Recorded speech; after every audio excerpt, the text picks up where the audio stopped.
নমস্কার, আমি Sourav the unknown directions চ্যানেলে আপনাদের প্রত্যেককে স্বাগত জানিয়ে পুজো পরিক্রমা 2024-এর আজকের প্রথম ভিডিও শুরু করব। আমি এখন এই মুহূর্তে দাঁড়িয়ে আছি বরিশা ক্লাবের ঠিক পাশেই। তো বেহালা বরিশা ক্লাব যেটা রয়েছে শখের বাজার, এই পুজো মণ্ডপটা কিন্তু ওপেন হয়ে গেছে। তো আমি আপনাদের সামনে একটু বরিশা ক্লাবের থিমটা পুরো তুলে ধরবো।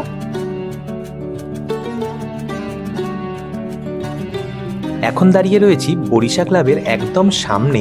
দক্ষিণ কলকাতার যে কটা বড় পুজো হয় নিঃসন্দেহে বরিশা ক্লাব কিন্তু তাদের মধ্যে অন্যতম। প্রত্যেক বছর নতুন নতুন চিন্তা ভাবনার মাধ্যমে আগত দর্শনার্থীদের চমক প্রদান করে থাকে এই বরিশা ক্লাব। চলুন এবার দেখে নেওয়া যাক 2024-এ কি নতুন চমক রয়েছে এই পুজোতে।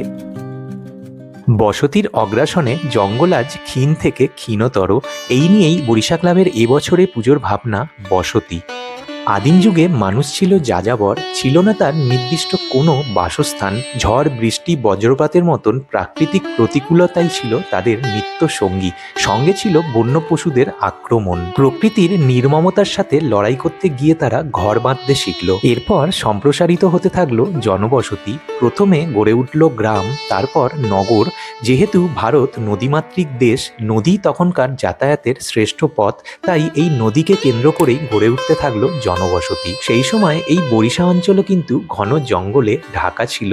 তখন এখানে বাঘসহ বিভিন্ন হিংস্র পশুদের বসবাস ছিল এবং মানব সভ্যতার এই বিবর্তনের ফলে বনভূমি ধীরে ধীরে জনভূমিতে পরিণত হতে থাকলো এবং বসতির অগ্রাসনে জঙ্গল ক্ষীণ থেকে ক্ষীণতর হতে থাকলো। এই পুরো বিষয়টাই মণ্ডপের সাজসজ্জা এবং আবহ সঙ্গীতের মাধ্যমে খুব সুন্দরভাবে ফুটিয়ে তোলা হয়েছে এখানে। সত্যি এই অভিনব প্রয়াসের জন্য বরিশা ক্লাব এবং যে শিল্পী এবং তার সহকারীদের মাধ্যমে এই থিমটি এত সুন্দরভাবে ফুটে উঠেছে তাদেরকে কুর্নিশ জানাতে হয়। এই মণ্ডপটি গত ৩রা অক্টোবর সর্বসাধারণের দর্শনের জন্য খুলে দেওয়া হয়েছে, তাই যদি আপনারা এখন এখানে আসেন তাহলে দর্শন করতেই পারবেন। এখানে আসতে গেলে আপনাদের বেহালা শখের বাজার বাস স্টপেজে নামতে হবে এবং এই বাস স্টপেজে নেমে 2 থেকে 3 মিনিটের হাঁটা পথেই পেয়ে যাবেন এই পুজো মণ্ডপটি।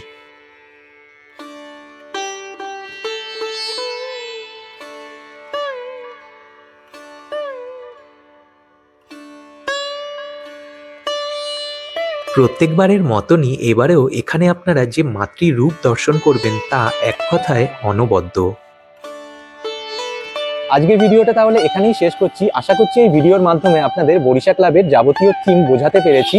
আর ফিরছি খুব তাড়াতাড়ি নতুন কোনো ভিডিও নিয়ে। আর এই ভিডিওটা যদি ভালো লেগে থাকে তাহলে অবশ্যই একটা লাইক করে দেবেন আর চ্যানেলটাকে সাবস্ক্রাইব করে পাশে থাকতে পারেন। এরকম পুজো পরিক্রমার ভিডিও কিন্তু আগামী দিনেও আসতে চলেছে। তাহলে বিদায় নিচ্ছি আজকে। পুজো আপনাদের খুব ভালো কাটুক। ফিরছি খুব তাড়াতাড়ি নতুন কোনো ভিডিও নিয়ে।